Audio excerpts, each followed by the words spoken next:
Ibadah adalah sebutan yang mencakup seluruh apa yang dicintai dan diridhoi Allah Azza wa Jalla, baik berupa ucapan atau perbuatan yang zahir maupun yang batin. Ibadah itu ada yang masuk kepada ibadah lisan, ibadah hati, dan ibadah yang masuk kepada anggota badan. Karena pada hakikatnya, manusia diciptakan hanya untuk beribadah kepada Allah Subhanahu wa Ta'ala.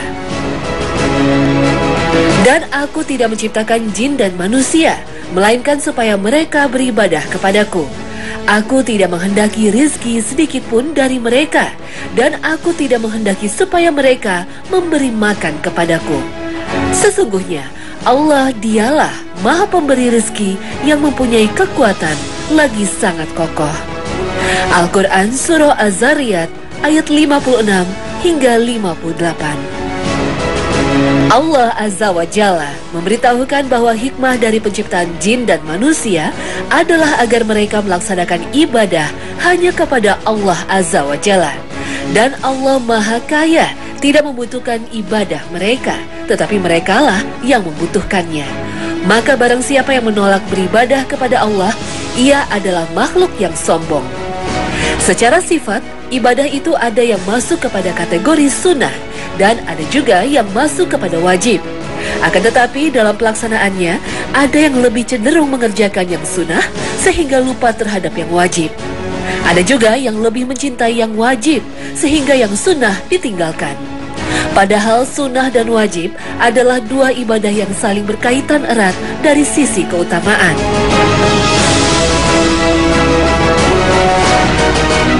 Hukum mengerjakan ibadah wajib adalah mutlak dikerjakan. Artinya, setiap muslim harus mengerjakan ibadah itu. Apabila meninggalkan, maka ia akan mendapatkan dosa. Sementara ibadah bersifat sunnah, setiap muslim tidak harus mengerjakan urusan itu dan tidak berdosa bila meninggalkannya. Banyak di antara kaum mukmin apabila azan berkumandang, mereka berleha tidak mengindahkan panggilan untuk segera sholat berjamaah di masjid. Padahal sholat berjamaah di masjid bagi laki-laki menurut kebanyakan ulama adalah sebuah kewajiban. Tapi pada kenyataannya, umat Islam malah sibuk dengan pekerjaannya masing-masing. Banyak orang kaya di dunia ini lupa terhadap hak orang-orang miskin, sehingga mereka tidak sadar terhadap sebuah kewajiban terhadap hartanya. Hendaknya manusia mengeluarkan zakat, karena pada setiap harta yang kita miliki ada hak fakir miskin. Pemirsa Hasanah yang dirahmati Allah, episode Hasanah kali ini akan membahas tentang beberapa ibadah wajib yang seringkali kita lupakan. Semoga bermanfaat.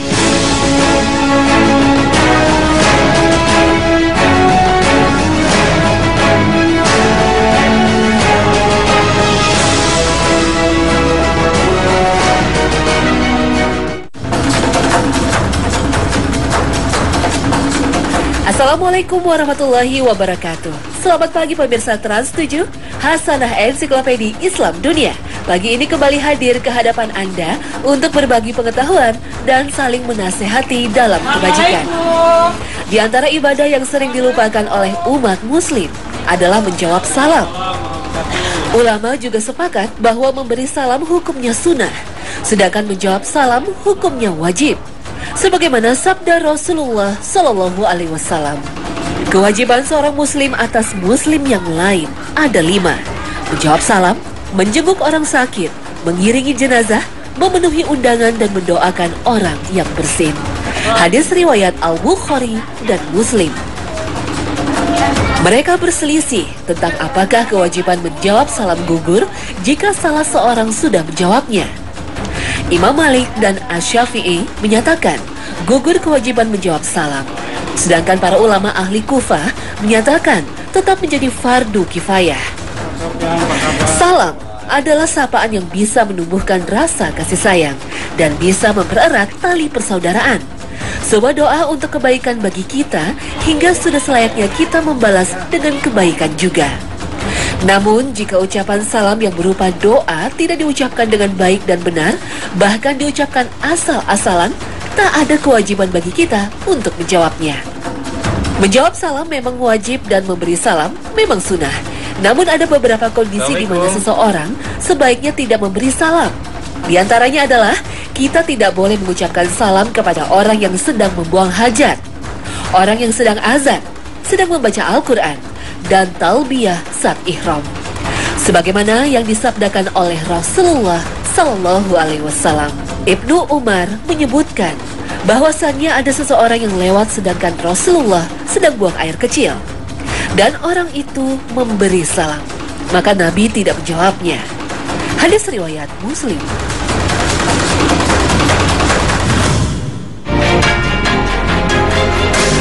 Salat 5 waktu bagi umat Islam adalah wajib. Bukan 3 waktu, tapi 5 waktu. Memang ada beberapa keringanan dalam hal salat, seperti ketika berpergian atau sakit, berupa menggabungkan waktu salat dan menyingkat rakaat. Namun pengecualian ini tidak berlaku selamanya, karena kewajibannya jelas, salat 5 waktu.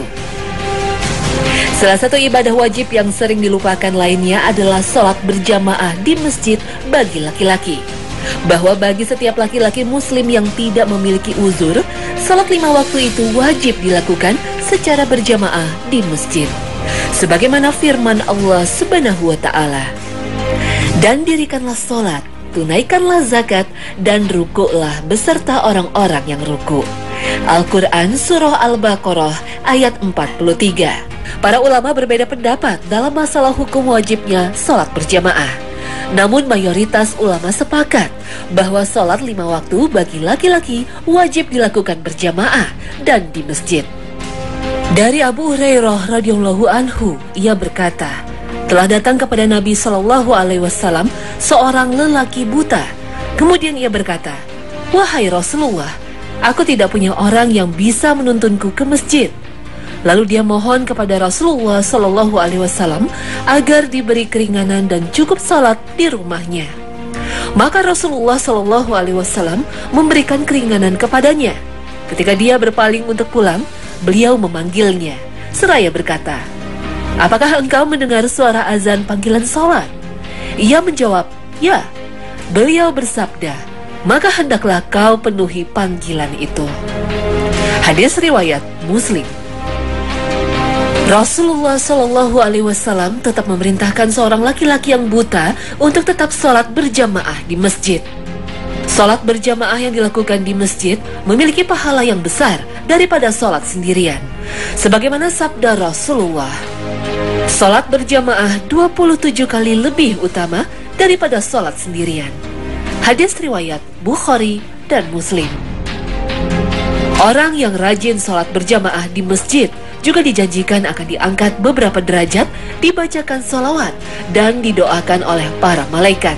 Sebagaimana sabda Rasulullah, sholat seseorang dengan berjamaah lebih besar pahalanya sebanyak 25 atau 27 derajat daripada sholat di rumahnya atau di pasar, maksudnya sholat sendirian. Hal itu dikarenakan apabila salah seorang di antara kamu telah berwudu dengan baik, kemudian pergi ke masjid, tidak ada yang menggerakkan untuk itu kecuali karena dia ingin sholat, maka tidak satu langkah pun yang dilangkahkannya kecuali dengannya dinaikkan 1 derajat baginya dan dihapuskan 1 kesalahan darinya sampai dia memasuki masjid. Dan apabila dia masuk masjid, maka ia terhitung sholat selama sholat menjadi penyebab baginya untuk tetap berada di dalam masjid itu. Dan malaikat pun mengucapkan salawat kepada salah seorang dari kamu selama dia duduk di tempat sholatnya. Para malaikat berkata, "Ya Allah, berilah rahmat kepadanya, ampunilah dia dan terimalah taubatnya, selama ia tidak berbuat hal yang mengganggu dan tetap berada dalam keadaan suci." Hadis riwayat Bukhari dan Muslim. Semoga kita semua diberikan kemudahan untuk menjalaninya. Amin. Allahumma amin.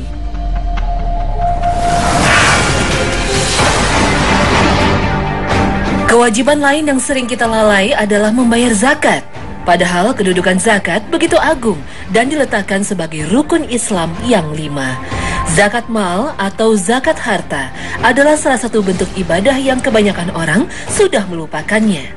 Banyak umat muslim beranggapan bahwa mengeluarkan zakat fitrah pada hari raya Idul Fitri sudah lebih dari cukup.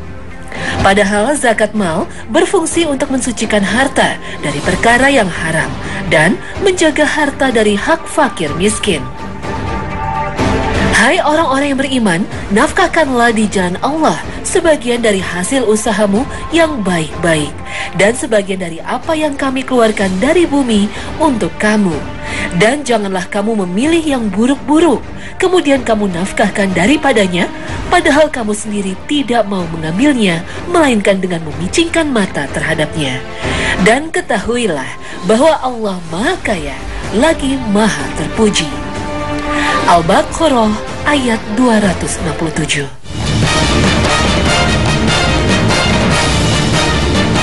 Para ulama sepakat terdapat beberapa syarat bagi orang yang harus mengeluarkan zakat mal. Pertama adalah yang mengeluarkan zakat mal mesti seorang muslim, sebagaimana firman Allah Subhanahu wa Ta'ala. Dan kami hadapi segala amal yang mereka kerjakan non-muslim, lalu kami jadikan amal itu bagaikan debu yang berterbangan.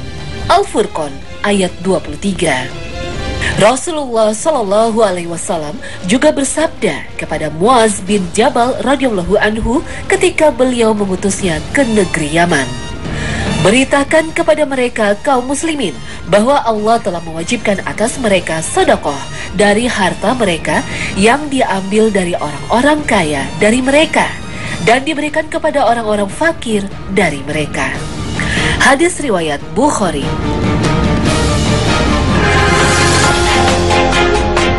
Dan syarat kedua adalah status merdeka.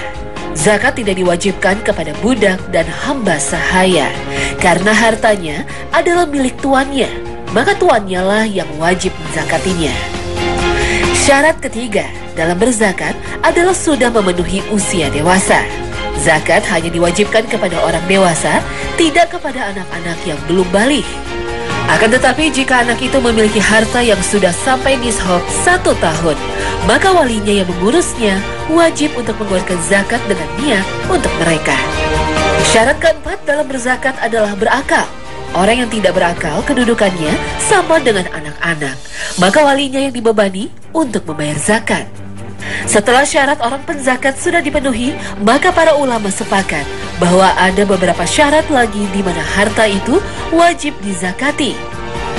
Pertama adalah status harta tersebut kepemilikan penuh, yaitu harta tersebut berada dalam pengawasan dan kekuasaan penuh, di mana pemiliknya berkuasa untuk mengusahakan dan mengambil manfaat dari usahanya.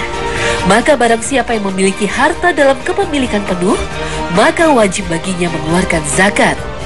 Kepemilikan itu bisa berupa hasil usaha, sewaan, pemberian negara, atau pinjaman. Lalu kedua, apabila status harta itu tercampur, maka bisa dikeluarkan selama kepemilikan harta masing-masing bisa dibedakan.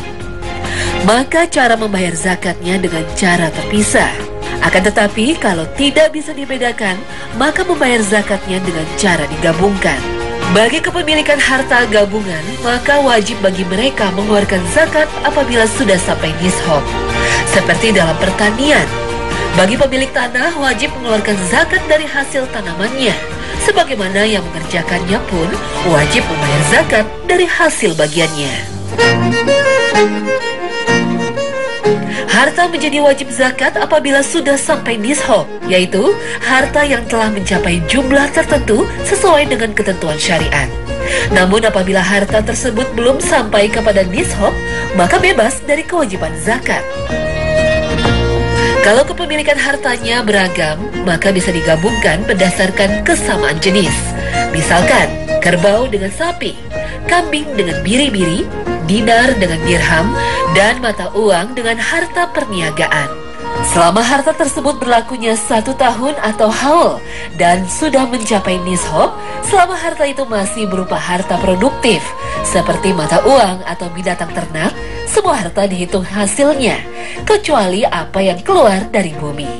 Rasulullah Shallallahu Alaihi Wasallam bersabda,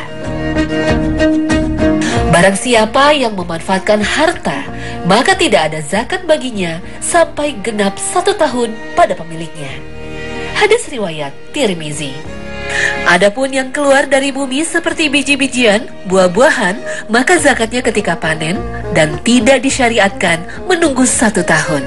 Sebagaimana firman Allah Subhanahu wa Ta'ala. Dan tunaikanlah haknya di hari memetik hasilnya dengan membayar zakatnya. Al-An'am ayat 14. Dan siapa saja yang memiliki emas yang sudah sampai nishab atau sudah 1 tahun, maka wajib bagi pemiliknya mengeluarkan zakat. Berkembang, zakat hanya diwajibkan kepada harta yang berkembang, yaitu bisa bertambah dengan diusahakan. Harta yang berkembang ini dibagi menjadi 2 macam. Yang berkembang dengan sendirinya seperti binatang ternak dan tanaman, dan berkembang dengan berubah zatnya serta diusahakan, seperti mata uang yang berkembang dengan diniagakan.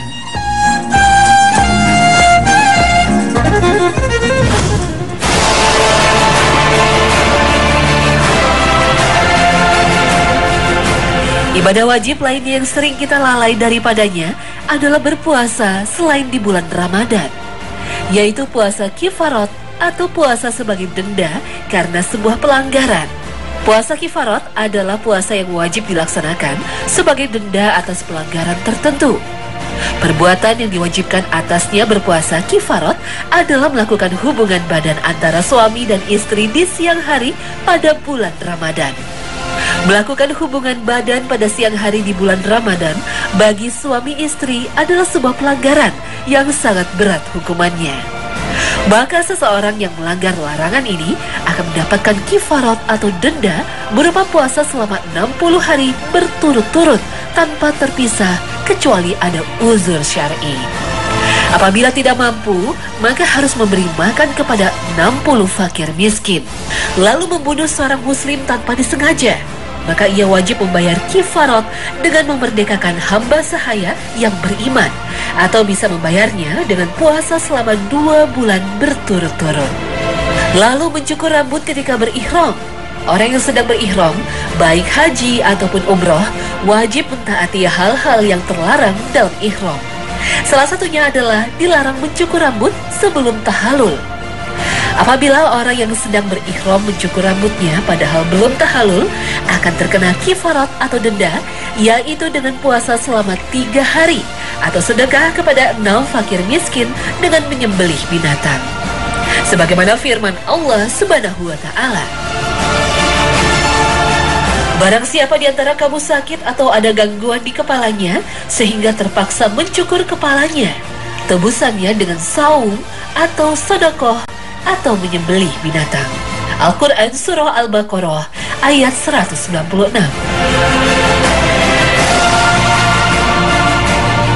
Berburu ketika berihram juga dilarang dan terdapat konsekuensi denda.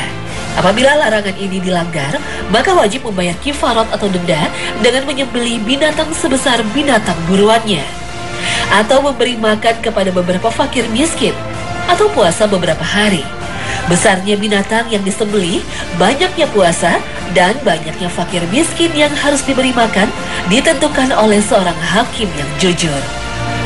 Hai orang-orang yang beriman, janganlah kamu membunuh binatang buruan ketika kamu sedang ihram. Barang siapa yang membunuh binatang buruan, balasannya dengan ternak sebesar yang diburunya, yang ditetapkan oleh 2 orang yang adil di antara kamu, yang merupakan hadyu yang diantarkan ke Ka'bah atau kafaroh dengan memberi makanan beberapa orang miskin, atau saum yang seimbang dengan itu, agar dia merasakan akibat yang buruk dari perbuatannya. Al-Quran Surah Al-Ma'idah ayat 96.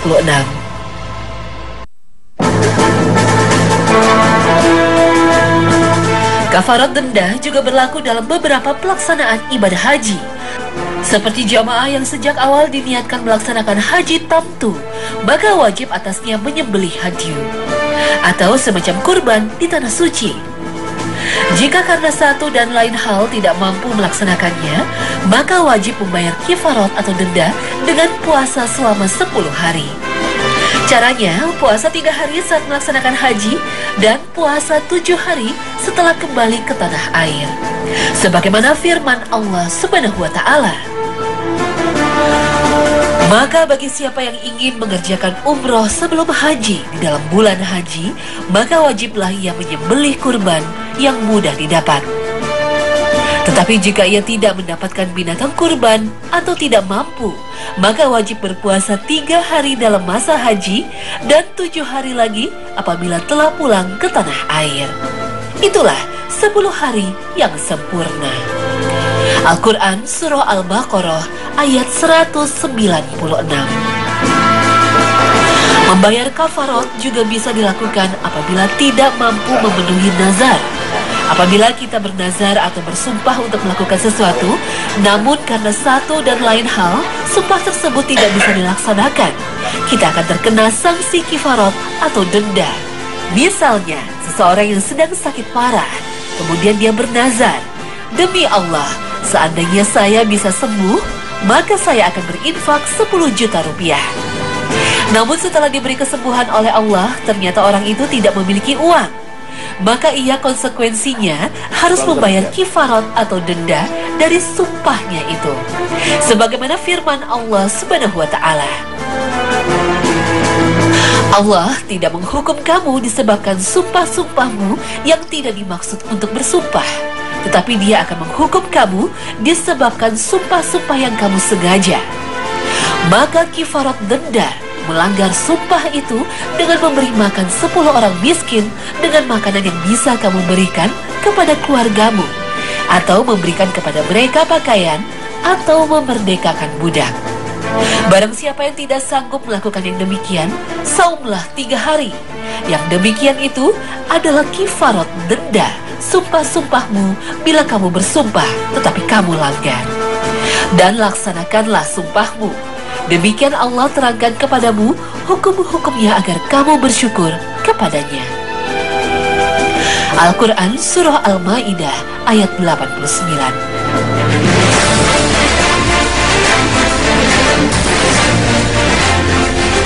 Ayat ini menerangkan kalau kita bersumpah kemudian tidak mampu melaksanakan sumpah tersebut, kita harus membayar kifarat atau denda dengan cara memberi makan kepada fakir miskin, memerdekakan hamba sahaya, dan puasa selama 3 hari.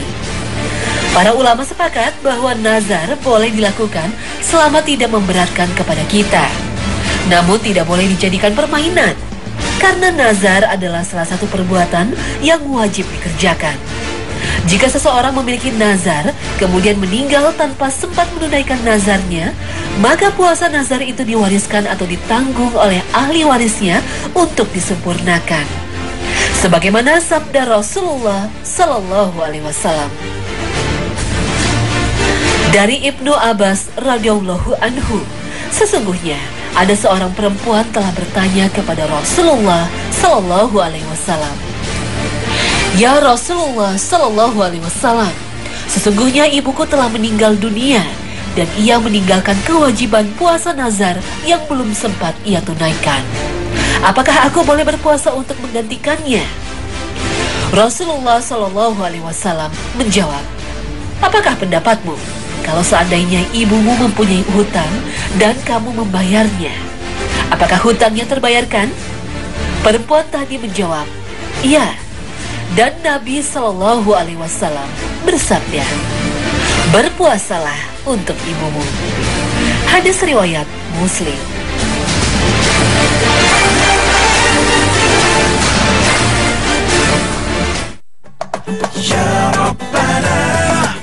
Nah pemirsa, inilah akhir kebersamaan kita dalam Hasanah pagi ini. Semoga dengan tayangan ini kita diberi kemudahan dalam mengerjakan ibadah yang wajib. Bersyukur dengan keadaan bangsa yang aman. Lalu janganlah kita pandang remeh sebuah perintah dari syariat agama, sekalipun perintah itu hukumnya sunnah. Semoga Allah senantiasa membimbing kita kepada jalan yang lurus dan jalan yang diridhoinya, dan mampu menambah keimanan kita kepada Allah Jalla Jalaluh. Amin ya Rabbal Alamin. Terima kasih atas perhatian Anda, dan wassalamualaikum warahmatullahi wabarakatuh.